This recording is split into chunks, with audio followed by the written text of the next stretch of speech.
Welcome back to xylem ലേണിംഗിന്റെ പുതിയൊരു ക്ലാസ്സിലേക്ക്, മലയാളം ക്ലാസ്സിലേക്ക്, ശ്രുതി ടീച്ചറിന്റെ ക്ലാസ്സിലേക്ക് എല്ലാവർക്കും സ്വാഗതം. പരീക്ഷാക്കാലാണ്.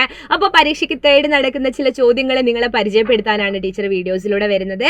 കൃത്യമായിട്ട് കാര്യങ്ങളൊക്കെ അറിയണമെങ്കിൽ ലൈവ് ക്ലാസ്സിൽ കൃത്യമായിട്ട് അറ്റൻഡ് ചെയ്യണം കേട്ടോ.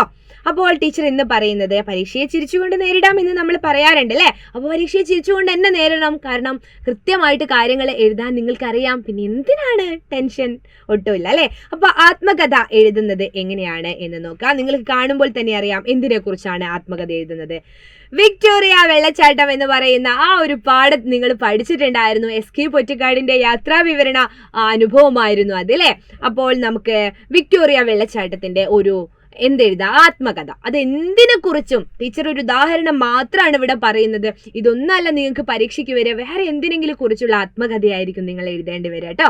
ഇനിയിപ്പോൾ ഇത് തന്നെ വന്നാൽ നിങ്ങൾക്ക് എന്തെഴുതാം, കുറച്ച് പോയിന്റുകൾ ഇതിൽ നിന്ന് എടുത്തുകൊണ്ട് നിങ്ങൾക്ക് എഴുതാൻ പറ്റും.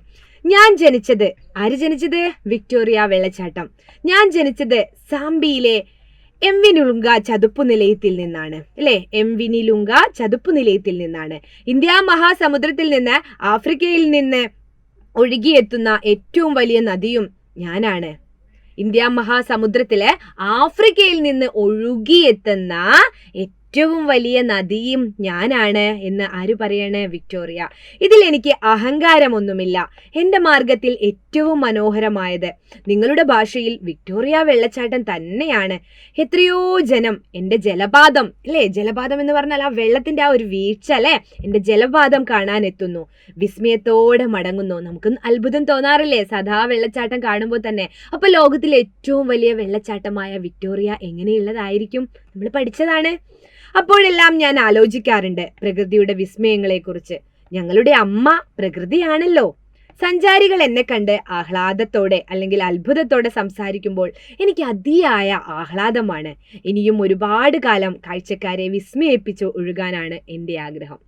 ഇതാണ് വിക്ടോറിയ വെള്ളച്ചാട്ടത്തിന് പറയാനുണ്ടായത്. ഇനിയിപ്പോൾ ഒരു പുഴ, നിങ്ങളുടെ നാട്ടിലെ ഒരു പുഴ അല്ലെങ്കിൽ ഏതെങ്കിലും ഒരു പുഴയുടെ ആത്മകഥ അല്ലേ. ഞാൻ പുഴ അല്ലേ, ഞാൻ ഒഴുകുന്നത് ഇന്ന സ്ഥലത്തു കൂടെയാണ് എന്നൊക്കെ പറഞ്ഞെഴുതാം. ഇനിയിപ്പോൾ പുഴയിലേക്ക് മാലിന്യങ്ങൾ എറിയുന്നതിനെ കുറിച്ചൊക്കെയാണ് നിങ്ങൾക്ക് എഴുതാനുള്ളതെങ്കിൽ അത് എഴുതണം അല്ലേ. പണ്ട് കാലത്ത് ഞാൻ നിറഞ്ഞൊഴുകിയിരുന്നു, ആളുകളൊക്കെ വളരെ നല്ല രീതിയിൽ എന്നെ ഉപയോഗിച്ചിരുന്നു. ഇപ്പോൾ എന്താണ്, മാലിന്യങ്ങളൊക്കെ വലിച്ചെറിയുന്നു എന്നുള്ള രീതിയിലും എഴുതാം അല്ലേ. ഞാൻ ചെന്ന് പതിക്കുന്നത് കടലിലേക്കാണ് എന്നൊക്കെ നിങ്ങൾക്ക് എഴുതിക്കൂടെ, പുഴയൊക്കെ ആണെങ്കിലേ. അപ്പോൾ ഇങ്ങനെയാണ് വെള്ളച്ചാട്ടത്തെക്കുറിച്ചായാലും പുഴയെക്കുറിച്ചായാലും ഇനി മറ്റേതെങ്കിലും ഒരു വസ്തുവിനെ കുറിച്ചായാലും. ഇപ്പോൾ കടലാസിൻ്റെ അല്ലെങ്കിൽ തീപ്പെട്ടിയുടെ ആത്മകഥയൊക്കെ എഴുതാൻ പറയും, ചെണ്ടയുടെ. അപ്പോൾ നിങ്ങൾക്ക് എന്ത് എഴുതാം? നിങ്ങളുടേതായ ഭാഷയിൽ അടിപൊളിയായിട്ട് നിങ്ങൾക്ക് ഒരു ആത്മകഥ എഴുതാൻ വരും. അപ്പോൾ എന്താണ്, എങ്ങനെയാണ് ആത്മകഥ തയ്യാറാക്കുന്നത് എന്ന് മക്കൾക്ക് മനസ്സിലായല്ലോ. ഈ പരീക്ഷയും നമുക്ക് അടിപൊളിയായിട്ട് നേരിടാം. മറ്റൊരു വീഡിയോയിൽ കാണാം. അതുവരേക്കും ബൈ.